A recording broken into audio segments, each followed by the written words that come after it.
Clark Gregg. I'm the writer, director, and cast member of Choke. Excuse me, miss, that mole on your thigh? Yeah? You might want to get that looked at. Melanoma is the most common cancer for women, especially blondes. Choke is what I would call a black romantic comedy based on the book of the same name by the author of Fight Club, Chuck Palahniuk.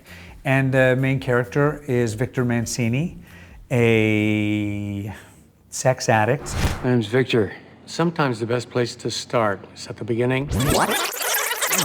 And by day, he works as a colonial reenactor, and at night, he goes to various highfalutin restaurants and deliberately chokes himself on big pieces of food. And then when he's choking, he actually manages to teeter into the arms of whoever the wealthiest and most codependent looking of his potential saviors, and he actually manages to extort money out of them. And so he does all that to keep his mom, played by Angelica Houston, in a mental hospital.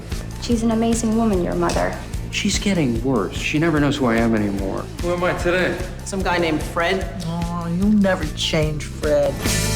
There's a lot of challenges. There's a lot of challenges in adapting Chuck's work because he does write quite filmically. And certainly when I got a hold of the book, I thought, there's so much funny, visually fascinating stuff in here. I'm just gonna kind of do a cut and paste, a little edit, and turn it into a screenplay. It was funny because in the one conversation I had with him, he said, I'm just gonna give you one hint, and that is don't be too faithful to the book.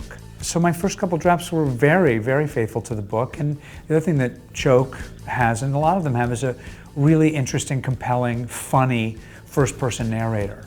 And it's tempting to just kind of do voiceover all throughout. I spent a good year and a half struggling very much, and finally I thought, well, he said don't be too reverent, so I threw the book in a drawer and kind of really just kept the stuff that came alive as a movie script. And this is where it kind of goes off the deep end.